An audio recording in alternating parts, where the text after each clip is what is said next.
वक्त आ गया है कि शायद हम एक और बड़ी जंग अपने सामने देखने जा रहे हैं, जिसका अंदाजा था कि हो सकता है। मन में डर था कि शायद ये जंग ना हो गया तब क्या होगा।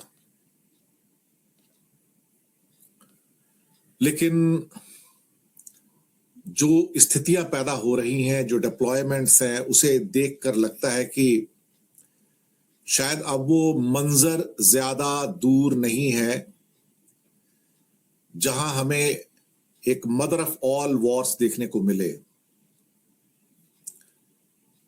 अब इसे मदर ऑफ ऑल वॉर्स क्यों कहा जाएगा? बहुत सारे इसके रीजन हैं। पिछली बार भी जब 12 दिन की जंग हुई थी इजराइल और ईरान की, और उस जंग में भी जब इजराइल ईरान को हरा नहीं पाया था, तब अमेरिका को एंट्री करके B-2 बॉम्बर से नतांज में, इस्फहान में और फोर्दो में भारी बमबारी करनी पड़ी थी। तब दुनिया को पहली बार एहसास हुआ था कि ईरान बकरी का बच्चा नहीं है। ईरान को शायद उसकी मिलिट्री पावर के अंदर या मिसाइल पावर में या ड्रोन पावर में अंडर एस्टिमेट किया गया है। ये बात तो बिल्कुल सही है।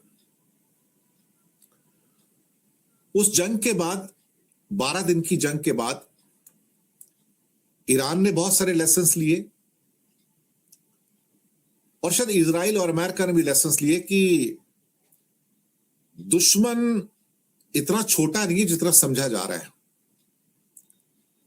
दुश्मन ज्यादा बड़ा है, दुश्मन की तैयारियां ज्यादा है।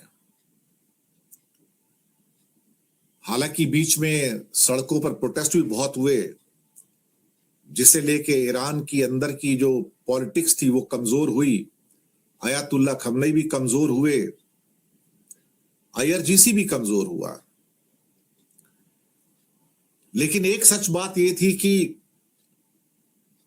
करीब 500 मिसाइल्स जो ईरान ने यूज की थी, वो सारी की सारी मिसाइलें दोबारा बना ली, बल्कि उससे बेहतर मिसाइल्स, उससे ज्यादा मिसाइल्स बना ली। अब उनके पास वापस से 2000 से 3000 मिसाइल्स हैं, जो बैलिस्टिक मिसाइल्स और साथ में हाइपरसोनिक मिसाइल्स हैं। हाइपरसोनिक मिसाइल्स ज्यादा खतरनाक होती हैं बैलिस्टिक मिसाइल से। उसका रीजन कि हाइपरसोनिक मिसाइल्स की स्पीड इतनी ज्यादा होती है कि उसको इंटरसेप्ट करना मुश्किल हो जाता है। इस बात का एहसास इजराइल को हुआ था जब उसके ऊपर कई हाइपरसोनिक मिसाइल्स ने बड़े हमले किए और इजराइल के आयरन डोम, पैट्रियट और दूसरे सिस्टम उसको नीचे नहीं गिरा पाए। अभी कुछ दिन पहले की बात है कि जब लग रहा था कि अमेरिका हमला करने जा रहा है और उसे नेतन्याहू के कहने पर रोक दिया गया।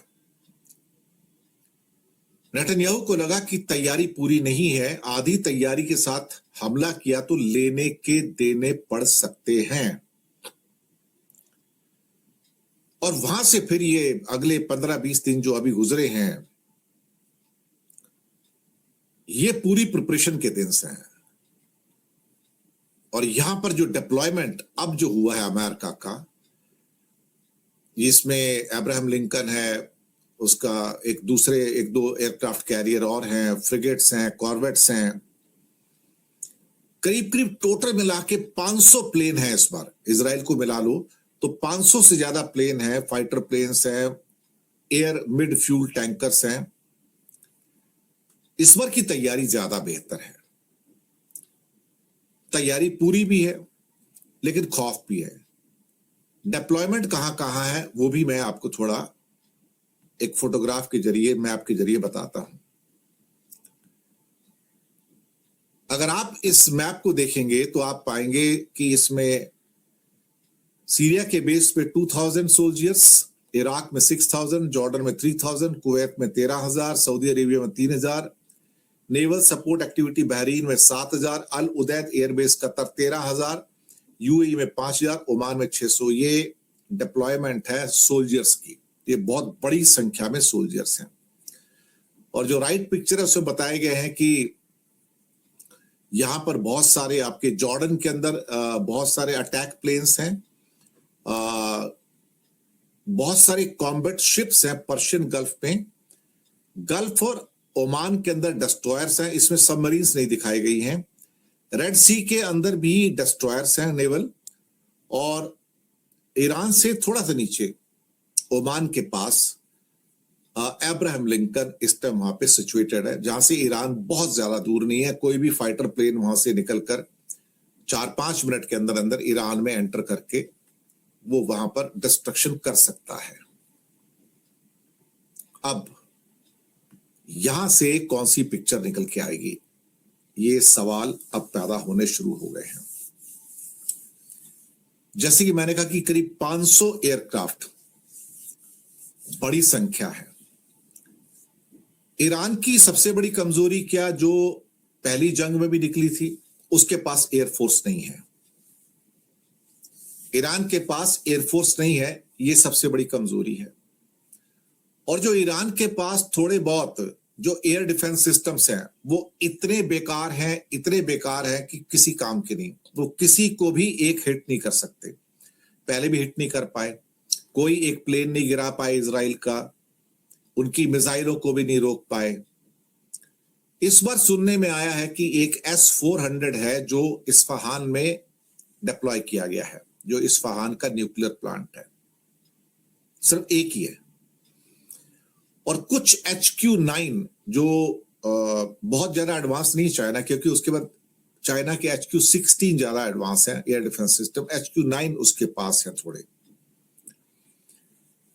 जो उसके सोल्जर्स हैं वो भी इतने ट्रेन नहीं है, IRGC है, बाकी हैं, वो भी इतने ट्रेन नहीं है। और नेवी बिल्कुल ना के बराबर है, मतलब इतनी थर्ड क्लास नेवी ईरान की। तो ईरान का स्ट्रेंथ क्या है फिर अल्टीमेटली? ईरान का स्ट्रेंथ है मिसाइल्स और ड्रोन्स, ये दो चीजें हैं कि उनकी जो मिसाइल पावर है वो बहुत बड़ी है, अच्छी है, और जो ड्रोन पावर है वो भी बहुत अच्छी है। यानी कि एयरफोर्स वीक है, नेवी वीक है, बिल्कुल ना के बराबर है, एयर डिफेंस सिस्टम भी ना के बराबर है। एक बार फिर से अमेरिका की और क्या कहते हैं इजराइल के प्लेन आएंगे, मिसाइल्स आएंगी और बराबर हिट करके चली जाएंगी, ईरान उसको रोक नहीं पाएगा। लेकिन डर कहां से निकलता है? डर तो सबको लगता है ना, डर कहां से निकल रहा है? डर निकल रहा है कि जो ईरान की मिसाइल्स हैं वो आखिर किस किस को हिट करेंगी, ये किस किस को हिट करेंगे अल्टीमेटली। उन्होंने जो एक पिक्चर वीडियो बनाया हुआ है जिसको बार बार वो रिले कर रहे हैं कि बहुत सारी हाइपरसोनिक और बैलिस्टिक मिसाइल्स USS लिंकन को हिट कर रही हैं, यानी कि एयरक्राफ्ट कैरियर, न्यूक्लियर